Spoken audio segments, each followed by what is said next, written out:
Hi guys, I'm Ruben Covington and welcome to another custom Magic draft. Today we have a 8-player draft and we're drafting Skandr made by Evaria. So you want to give a quick overview of what the set is before we go into the packs and the mechanics? Intro take two, I guess. So this is a wedge set that I started way back before Khans of Tarkir even came out. Back then, because of Shards of Alara being like this popular, hey, there was this 3-color set, everyone on r/custom magic was sort of theorizing what a wedge set would look like, and I was one of those people. So it was sort of like vaguely in the works for a long time, and now that this Discord channel opened up, the Custom Magic Discord channel, I decided to really work on it. And since then, I've added an additional theme to bring all the factions, the wedge factions, together into a Ragnarok apocalyptic set. Awesome. So yeah, you really want to try to get both the kind of that mythology, flavor, and then also the kind of end of the world flavor, Yeah. combined with the other themes, and we'll see how you do. So this is a commons only draft. So this is our kind of first playtest with the set, I think. I've done a And few sealed, but this will be the first one with all the comments. okay, yep. So let's go over some of the mechanics we can see in the set, and then we'll pick a card, and then we can kind of keep going. So first we've got the Return of Surge. So for those who played Oath of the Gatewatch, you might remember this mechanic. You may cast a spell for its Surge cost if you or a teammate has cast another spell this turn. So this is a return mechanic. Works well. So what faction is that in? This is for the Zareth faction, which is my red, blue, and green faction. Yep. I So that. actually gave them a mechanic called Surge from way back when as well, and then they kind of stole my name. And then I realized that the mechanic worked perfectly for the faction anyway, so I decided to reuse it. Nice. Oh, and it has a Um, tried and true. It's like we know it works, and yeah. So it's always good to have some returning mechanic that you can come back to and have as a kind of I've seen this before. I can kind of know what it does. so the theme of Zareth is to be it's a gigantic maelstrom of magical energy. So they have a lot of things that promote really progressive play. So lots of card draw, lots of ramp, lots of Nice. putting things onto the board. And that's why Surge fits really well for them, because it encourages you doing multiple things per turn. Yep. Now, next we've got Countdown. So if your library has 12 or fewer cards in it, you get a bonus effect. So one of the cards here we've got Chosen of Vara, which is a human cleric, 2 and a white for a 1/4, and when it dies you gain 4 life. And if a library has 12 or fewer cards in it, also create a 4/4 white angel creature token with flying and vigilance. So huge bonus if if it's near the end. So is this Yeah. mechanic in all the factions? Yeah. Okay. Countdown is my flagship mechanic, basically. It's supposed to capture the feel of the world coming to an end. And it's apparent in all colors and all factions, and they each use Countdown slightly differently to differentiate the factions. Yep. And why 12? I started with 10 and figured that was a little bit hard to hit, so I gave it a slight buff. 12 has some sort of time-related connotations. There's 12 hours in half a day, 12 months in a year, so I decided to use that for now. I might make it 13 because 13 also has a lot of important connotations. Yep. And I think some people have it in their mind as 13 already, which is a Yes. sign that maybe I should change it. Yeah. Yeah, but yeah, it is. This is definitely the type of mechanic you'll need to test a fair bit to get that number quite right. Because I could easily see this being 15 as well. Because I've actually got a card in Dreamscape which has a massive bonus if you have 15 or less, and that's played quite nicely. Anyway, I'm going to quickly look at what cards here. So I've got the Aether Breach, which is like a bounce spell with Surge, which looks quite powerful. I've got this Essence Wisp, which is a build around for life gain. I don't know how well that's supported. The Delay the Inevitable, put target non-land permanent on top of its owner's library, or creatures don't untap during their target player's next untap step. This reads as quite complex for a common, I must say, but it looks quite powerful. I also like this Earth Shaker, which is a 4/4 for 4, which each player draws a card. But we'll go with like. No, I might be missing something. Yeah, let's just. I'll take this Delay the Inevitable. Looks like a cool card. Anyway, yeah, I won't go through every card in the pack because we're going to try to speed this along. So I'll just. But when we see a new mechanic, I'll get you guys to talk about it. Here we go. So Crucify. You may So this is Agony Drinker, 5 and a black demon, 2/2. Crucify. You may sacrifice creatures to help cast a spell. Each creature you sacrifice pays up to 2.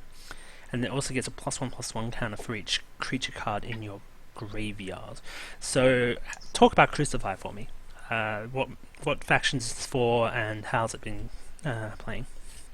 This is for the faction called Vara, and that is my white, red, black faction. Yep. It's a faction that was heavily influenced by the Aristocrats deck that was in Ravnica Innistrad Standard. And basically, they are a mad religious cult that is worshipping the end of the world and trying to bring it about. And so I wanted to have a mechanic that sort of plays well with a very sacrifice-themed deck. So Yeah, well, no, I think... Because I was initially quite skeptical of this mechanic, just because I really disliked Devour, right? As in, I think Devour is quite a bad mechanic. But the more I've seen... You've been quite restrained with your designs for these, and so I think that shows, I think that improves the mechanic overall. And I'll be interested to see what kind of design space you have available for you at high rarities once you get to those. Because remember, this is common only. So I have a quick rules question about Crucify. Does each creature add 2, or does each creature add 1 up to 2? No, pay... Each creature adds up to 2. So that means you can sacrifice a creature to pay 0, 1, or 2. Okay. Yep. So if you really want to, you can just say, "Screw this! I'm killing my entire board." Now- It's 2-mana spell. Yeah, so that does mean you can always sacrifice any number of creatures, which is a little weird. I don't know. I kind of, Well, I kind of like how you can't overpay with Convoke, right? So that might be something you might want to look into. But it's a rules, it's a minor rules nitpick, and it's not relevant at this stage of the design. It's something you just want to look into, like later on as your set develops. So, cards that stand out to me are... There's the Act of Heroism, 2 and white, destroy target creature toughness 4 or greater, or target blocking creature gets +4/+4. This just seems really powerful. So I assume this is a cycle of choice modal cards at common? Yeah, I included one cycle of multiple cards. Yep. Part of my sort of personal thing is I want to save as much set space as possible. So being able to include some sort of like more situational cards and put them and add those effects to a modal spell lets you use them without having as many dead cards in the draft. Nice. This is something that like Wizards doesn't really do, but the more space I sort of have to create centric cards, I feel the more room you have to draft the things you want to draft. So, I've got some... So there's Corpse Pyre, which is 3 mana instant, destroy deal 3 damage to target creature or player with Crucify. That's really good for a common. I'm very tempted to take that, though. I also really like Impending Demise. Destroy target creature at the beginning of the next end step.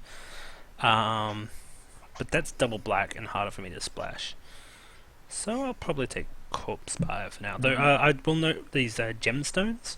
So there's the Aesir and the Evaria gemstones, which when they're 2 mana for an artifact, enters the battlefield, add so it's red white, white blue, or blue red to your mana pool. Basically add some fixing, and you can pay 2 mana to sacrifice it and draw a card. So interesting variants of kind of the banners from The clue cards. Yeah. Yeah, or the clue stones, or there was the Terrarian or whatever in the recent Eldritch Moon. Yeah, I really wanted fixing in the format that wasn't tempo negative, so I settled on the gemstones, and they've played really well in like all sorts of decks. Yeah. That's good. They accomplished a lot of things for the format. Yeah. I think that's probably the best thing I like about them.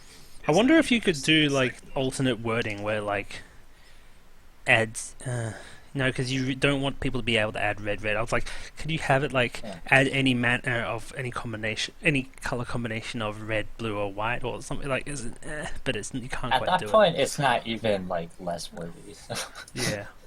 Well, as in, it's more just I hate that like having the 6 mana symbols there.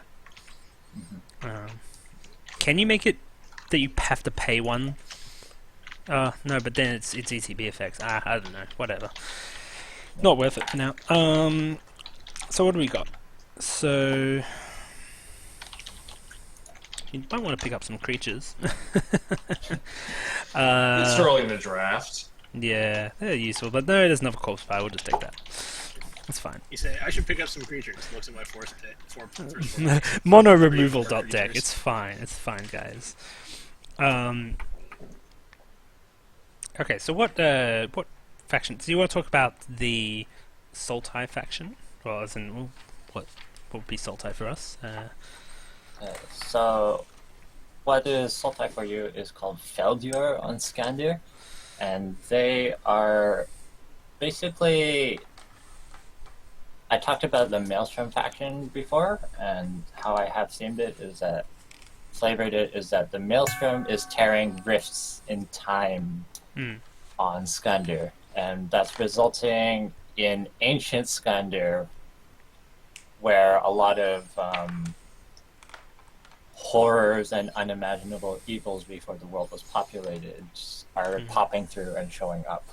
So they are like a horror-themed faction, and they're all about self-milling and reaching countdown very quickly, and just general end doom feeling faction. Nice. And so what's the other faction we haven't talked about? There are some interesting non-faction decks. I don't believe we've talked about the Jeskai faction yet. Yes, that's right. So, well, that's actually what color combination I'm in. So, yeah, so red, white, blue. Talk about that for us. Red, white, blue is a sort of human faction. It's called Astyr on Skandr. And how they're themed is they sort of is humanity's last stronghold in the sky. So they live on the sky island of Astyr, and they have a lot of flight theme going on, and they have a lot of like magical combat. Nice. So there's a lot of mixing of spells and combat, and spell sword is their main mechanic. Yeah, so we haven't actually seen any spell sword cards in our draft yet, but so spell sword it appears on auras, and it allows you to cast the aura as a combat trick. And then but it returns to your hand at the end of the turn like dash. So it's like dash for auras, which is quite interesting, I think. Tailwind. I like this card. So I assume this is designed for the Astyr. If you said they had a lot of flying cards. This here is a single blue mana for a sorcery. Creatures you control flying get +1/+1 until end of turn, and then draw a card. That's my one sort of seed for a possible all-out flyers deck. I like it. There's also like an incidental deck where you just draft a lot of fires because Yep. they happen to be good. But It that's also my makes sense, reward for the people who want to go deep on it and really want to Yep. pick up 4 tailwinds or whatever. So, players in that set do have prowess too, so that helps. Yeah. So I got a quick question. So how many allied colored gold cards are there? I saw 2 of the Vara Bloodhounds go by. I was very curious because I got the signal that black-red is open, but but that might not necessarily be the best archetype for me to dive into. Does every allied color pair have a gold card? Every color pair has 1 gold card at common. Okay. I haven't warped the actual card count to force you into wedges, but the fixing that I have available incentivizes it. Okay. So what this means is that you still have a lot of freedom to draft whatever combination of colors you sort of manage to put together. Nice. Okay. I don't know. I had a tricky pick there. I was like, do I want the Swiftwater Cliffs, which is the blue-red Gainland from Khans, or do I want like a nice 2-drop creature? It was tricky. I actually want to bring up a point with the when you mentioned the game lands, is that one of the things that I think Vario's done that's really interesting is he's not really afraid to use reprints. Oh no, I Sometimes am these massively in custom support of sets- reprints. As anyone a lot of who's times watched, you see in these custom Magic sets is people will try to reinvent the wheel Mm, constantly, yeah, and you don't really need to do that a lot of the time. Yeah. I've included a healthy amount of reprints that I just feel fit really well in the set or accomplish things in the set perfectly anyways. Especially if the flavor matches as well. If the flavor matches and it fulfills the role I want it to fulfill and all of that, then why not, right? yeah. In the words of Sam Starler, I forget who was in R&D, but murder is a multiverse-wide problem. Yeah. Yeah, well, I definitely, I'm a big fan of reprints, especially if the reprints play slightly differently. So one of my favorite reprints in Dreamscape is the Shambling Ghoul from Magic Okay. Origins, because because you have Dreamwalk, which is where like it reverses how if a creature can be blocked by tapped units or not. So it can be blocked by tapped units and can't be blocked by untapped units. And so a unit that enters tapped suddenly has a lot more meaning in the set. Well, we even saw that with Innistrad and Shadows over Innistrad. We mentioned this earlier, but Mad Prophet. Yeah, well, we actually have my It was Prophet a in common here. the first one, and it got bumped to an uncommon with all the madness in the set. Yeah, well, because Madness isn't in Skandr, it means that Mad Prophet can be a common again. And Eldritch and several other graveyard interactions. Yeah. Although Mad Prophet's still very strong. Yep. I have to admit that. I think just that type of card is going to be strong regardless of the. Yeah. So as in, there's no problem keeping, having it a common to start off with. You can always move it up. Like, Yeah. I have a lot of cards that could easily be bumped up to uncommon if I feel the Well, you need haven't for it. done any sort of New World Order pass in this set, have you? Not really. It's a fairly complex set overall, I believe. so But you there are some cards that are simpler. Towering Cancrix is interesting because it's a 2/4 for free is like really nice, but it's 1 blue for a vanilla 2/4 and like double blue in this set is like super awkward. It reminds me of Cancel in Kanzatak here, how like Cancel was like really bad.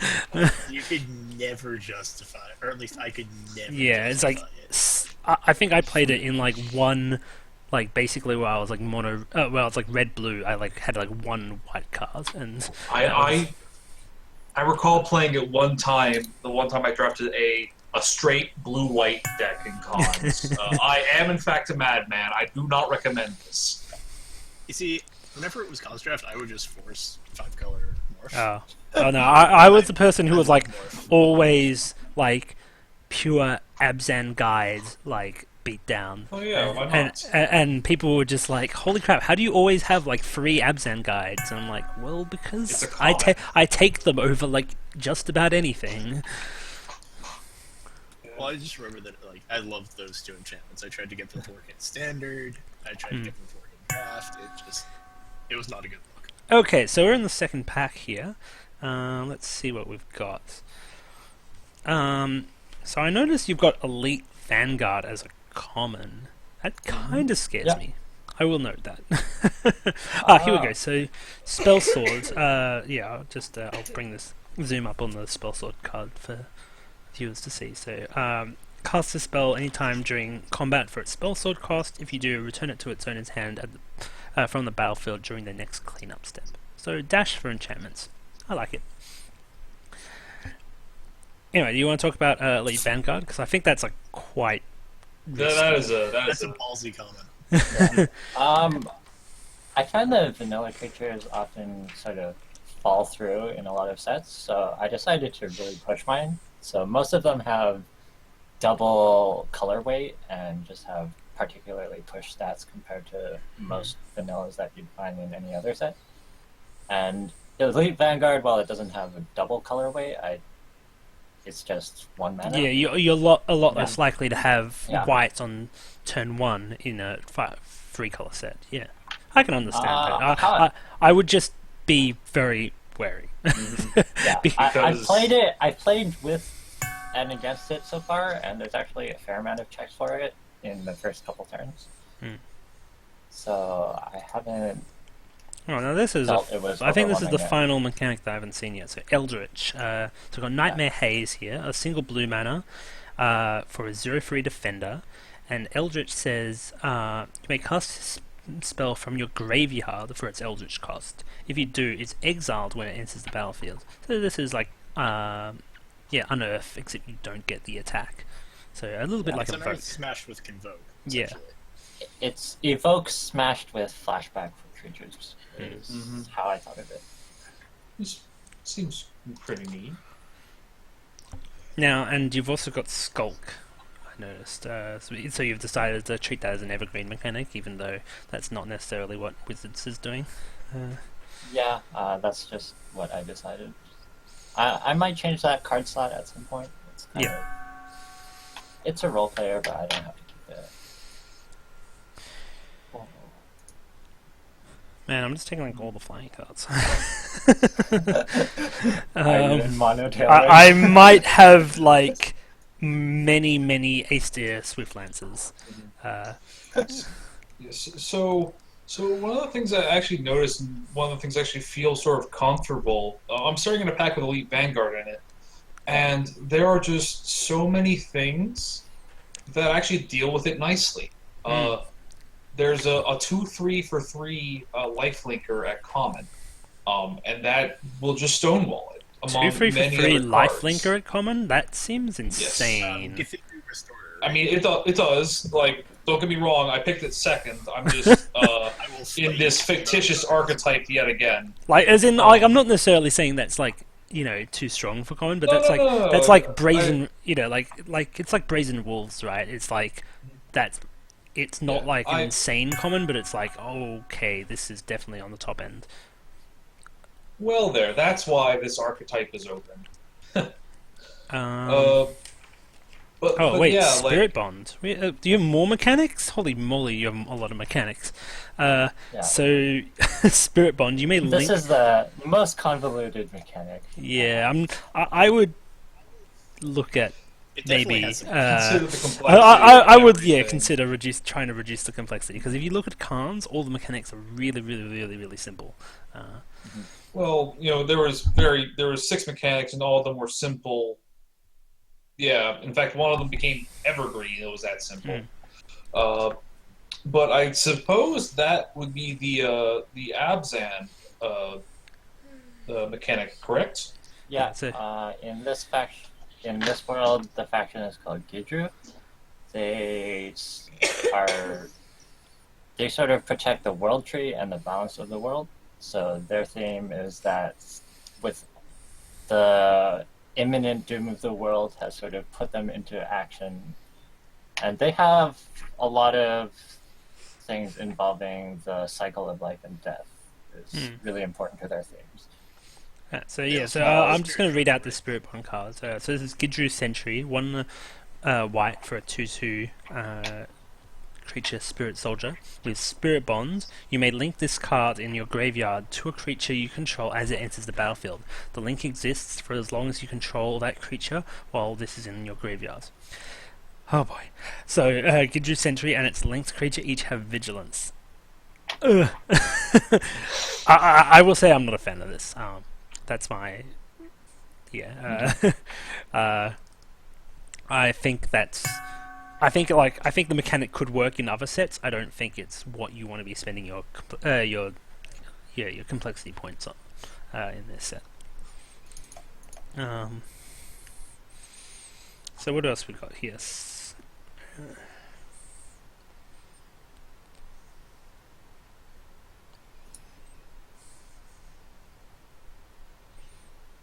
Oh boy, Stormwind Knight's countdown effect is ridiculous. So this is 4 and a blue flying. When it enters the battlefield, tap up to 3 target creatures you don't control. And countdown, if your library has 12 or fewer creatures, return those creatures to their owner's hand instead. Wow. I mean, that's already Subjugator Angel, pretty much. This might be insane for a common. Countdown is that it will end the game. Yeah. Well, and the thing is, the thing is, by the time the libraries get that small, it should end the game. Like, I've really, I have had the situation though where I've hit countdown only to have my opponent blown out.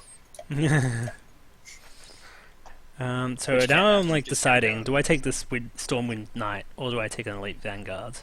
And like that's actually quite a tricky choice. Like the 1-drop that's like going to be super powerful turn 1, or the 5-drop that's going to like potentially win me the game, but it's a 5-drop.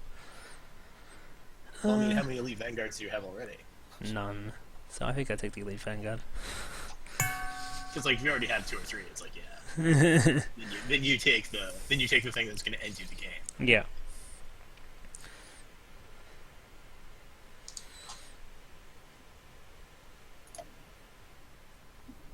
Guess we take the fixing, or no? I take the gold cards. Take the gold cards. So, Cinderfang seems a very fascinating card for me in this environment. Do you want to read that out for those concepts? Sure. It's a red for a elemental wolf. That's a 4/1. That's it. No other text. Except for it doesn't have trample. So, I mean, again, I'm still in this black-red, not actually supported archetype.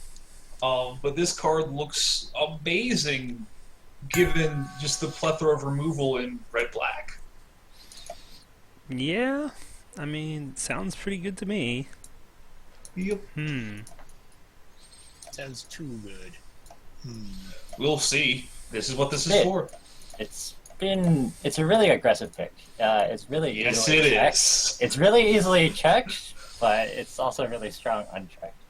Yeah. Well, I can't imagine that, like, you kind of want red-black in a lot of formats. It's the Punisher deck. Yeah. Like, red-black is a deck that forces people to play Magic properly. Well, it's also a strange deck that typically wants to be an aggro deck, but then you get, murder and lightning bolt, and you just form a control deck of sorts. Well, I've actually been having this conversation with another custom set I've been working on, Tesla, where a lot of people were like, "Oh, it's like red black's going to be the aggro deck, right?" And it's like, well, red black kind of actually is like has all these elements for control. Like this could very easily be a control deck. Though in the end, we actually made it like kind of a active treason combo deck, similar to how it is in some of the core sets. Snacrifice. Sacrifice. Yeah. What I did was I tried I kept in mind how generally fast I wanted some archetypes to play, but I didn't like shoehorn these colors or the aggro decks. So I just tried to include a lot of these interactions between cards and synergies. That like when you play these colors together, these synergies come up, but you don't. That doesn't mean you're playing aggro or control. You sort of have that dial to choose as a player when you play something. Like going before, you had to choose between that 1-drop and a 5-drop. That's maybe both are pretty good in different situations, but it's ultimately up to you whether you want to play a slightly slower game or go really balls to the balls aggro. One of the things I actually think is really interesting in draft is we had talked about earlier, but the idea of like the Punisher deck. We joke this like, yeah, it forces everybody to play fair, but sometimes you really just need a deck that's going to say, "I'm going to kill you if you stumble on that." Yes, exactly. Because both. Yeah, and then stumbling on mana, like it adds that variance, and if you actually have the format too slow, you can have. You're actually like reducing the variance, which is interesting. Because the longer the game goes, that's why control decks kind of want. Speaking of mana problems, I'm actually staring at a card that's little concerning. It is Glaciate. It's a 2 blue for an enchantment aura with enchant permanent. I really Glaciate's just a sleep. Oh. No. It's Stone Rain in blue. It's Stone Rain in blue. Yeah, nah, I don't like that. I thought it was non-land permanent. If it's non-land permanent, it'd feel a lot better. In a 3-color format. Land destruction. That's frightening. I wouldn't mind. I think something like a Stencia Innkeeper could be really interesting. I agree. The short term, but long term feels terrible. Yeah, they very deliberately. What do you do? Yeah, they very deliberately didn't have any land destruction in Khans for that reason. I can tack a word onto that. That's no big deal. I just wanted to test it to see what it's like. Well, I mean, I won't be the one to find out. Still going strong with my second Cinderfang. So what you're saying is you're mono red. I'm not saying I'm not, but I could be. Given the second Tremor Shock. I'm now up to my 3rd Elite Vanguard. This seems fine. So I want to talk about an interesting card that I don't know how powerful it will be in this format, but I think is neat. Gidru Spirit Guide. It's a bear that says when another Spirit ETBs, put a 1/1 counter on it. Yeah, it's really strong if you're in the Spirit deck. I have 4 of them. I'm in the Spirit's deck. Pretty insane. Well, we will see if it is you are unbeatable insane or just incredibly insane. So I remember, this is like early draft of the commons. Like there will be cards which are out of place. Then this is kind of exactly the time. Right. This is when we want to find them. Yeah, exactly. Like I just did not even know that there was a Spirit sub theme going on. I just wasn't paying that much attention to it. But there is a lot of moving parts, but it's subtle. Like I've seen a lot of sets where particularly custom sets where it's not everything is very complex. Like I'm staring at a 4/9 right now, and it's it's a cool guy, but there's a lot of very subtle themes to the set, and I appreciate that and also dislike it at the same time, oddly enough. Yeah, well, you've the longevity of a format. Yeah, you've also got to you've got to make sure you have a mix, right? Because you need to have that signposting so that when people aren't, because it's going to be the first draft that matters far more than the 8th or 10th or 20th, especially for a custom set. And if your players don't enjoy the first draft because there's not enough signposting on and they feel lost, then the set overall is going to suffer a lot more than if it doesn't have the I can't play 20 drafts of this. So it's an interest. Yeah, so like I'm all for adding subtlety. You just need to make sure that your main themes are strong as well. Oh, And I see. I think you can. I think you're I already think, yeah. on the way to that. Just keep it in mind. I'm just reminded of the spider spawning deck from the original Discord. And how long it took people to discover that particular archetype. I just realized that I'm seeing a lot more multiples than I expected because we're drafting 15 commons as opposed to 10. Yep. Yes. So that will be a thing. I remember the first time I drafted Spider Spawning. I just drafted a run-of-the-mill green-white humans deck that was fairly unexciting. I had a Essence of the Wild. And I just played Spider Spawning because I was hurting for playables. And then all of a sudden I had 8 6/6s. And then I realized that's what I should have been doing the whole time. What is this? Filter Precursor. When it enters the battlefield, reveal the top 3 cards of your library. You may put horror cards filled this way into your hand. Oh, so there's horrors as well? Okay, there's a lot of sub-themes, and I think some of them might be Is getting it a little the bit thin. tribal thing running through all the different groups?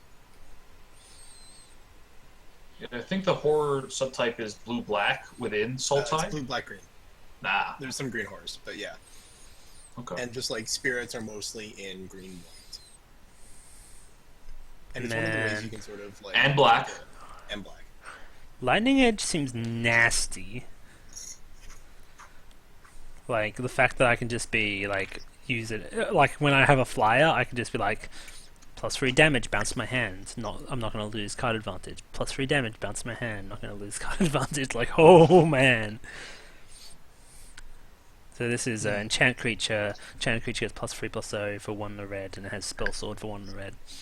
Yeah, I would keep an eye on that card. The spell sword cost might have to go up higher. What do you mean didn't pass it to me? No, but I think there's something to be said just to get back to Bruce's point, where you can use maybe not quite as heavy as Evaria has done it here with tribal, but like if you look at cons, all the orcs were in Mardu, all of the Naga were in Sultai, and so on and so forth. And you can kind of use that to tie monocolored or dual-colored cards to a certain fluff group. But the big thing there is that other than warriors, there wasn't a tribal archetype that was very explicit. I mean, Well, there should be there should be one tribal archetype per set, like as in there there was minotaurs in Feroz, and there was warriors in Khans, and there was things like Innistrad are obviously the exception because they've got multiple tribes, and that's because they've got to have that return set. And but they did have a bit of a tribal theme. yeah.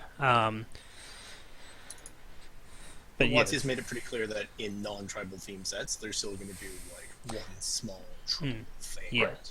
Yeah, so I think having both horrors and because you've also got flying, which is semi-tribal, like as in wouldn't consider that a full tribe, but as in it's worth noting. So you've got like horrors and spirits and flying and 5 colors and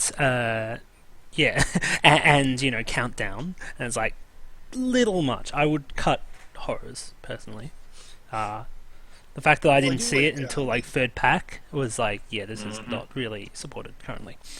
I do kind of like, though, a lot of the removal spells and some of the other spells in the format say, if it's a horror, do this. If it's a non-horror, do something else.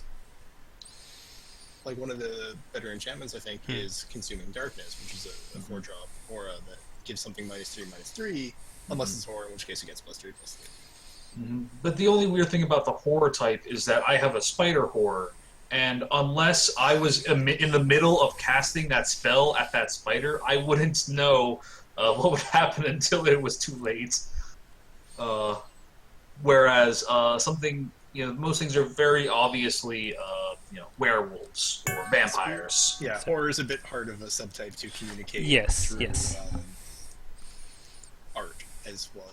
Like spirits, vampires, significantly easier.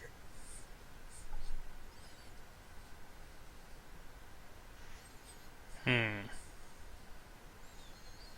many creatures do I have? I don't know. Enough. I don't Not have enough. enough. Actually, no, I probably have too many creatures. I have too many. I took Sealing Light over a Ace Tier Swiftwing, and I kind of regret it. You mentioned the Lightning Edge, and I got excited for it, and now I realize I probably shouldn't have taken it. But oh well.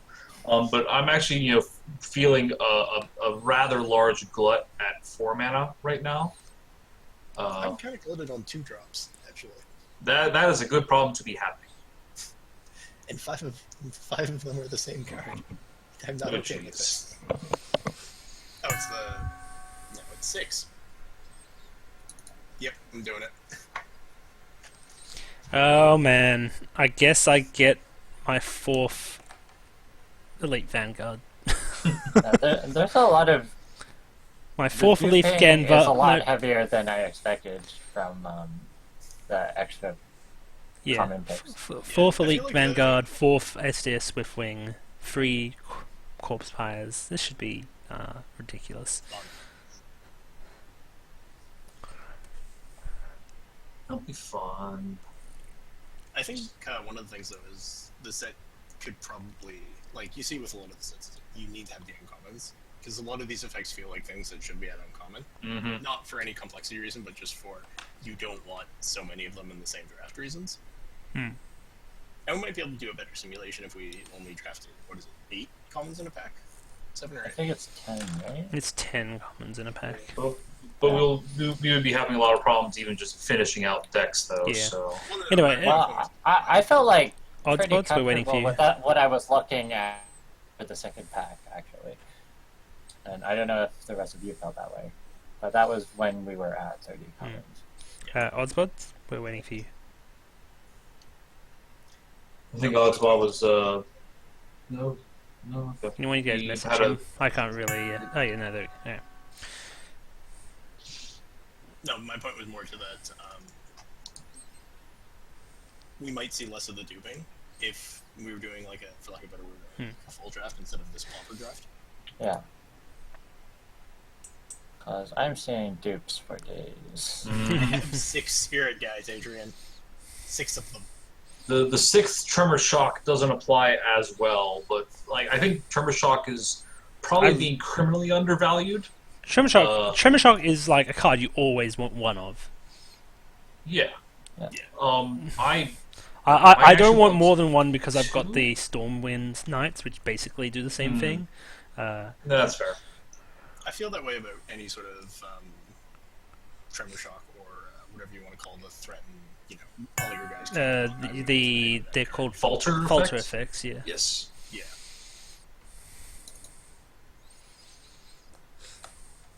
The third pack just felt like dupe stop pack to me. If I run another draft of this, I'll probably just try a 2-pack draft to see how that feels. I would That maybe might be consider 10 cards instead of 2 packs. I can't adjust that. Really? Nope. It's part of the web drafter, or Yeah. I guess it's not that anymore. Planesculptor. So you're saying I should blame the computer and not.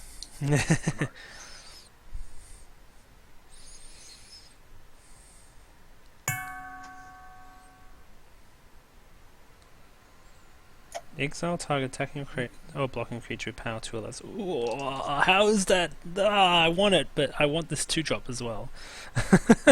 How many 2-drop creatures do I actually have? Probably not enough. Yeah, 1, 2. And then I have 4 Elite Vanguards. I have so much removal already. Fine, I'm taking the 2-drop. So, I'm curious, Ruben, for the actual games, I'm assuming you'll be recording and commenting on your games. Yeah, I actually don't have time to play any games of the set. Today. I'm just recording the draft section. So. There's still a lot to learn just from observing. Yeah, you're gonna tease your viewers with a draft video and then no video of the games. Yeah, well, it's more to introduce the set. And No, you know. I'm mostly just. I'm mostly just explaining this.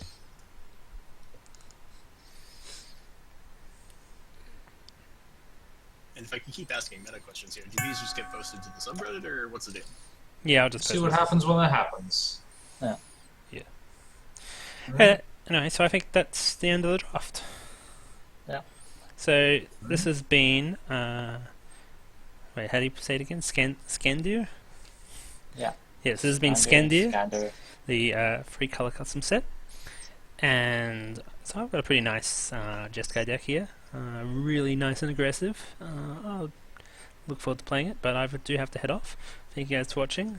And again, if you want to join the Discord channel where we organize all these drafts, or show off your own work, or comment on other people's works, I'll have a link to that in the video description. And I'll also have a link to the to this set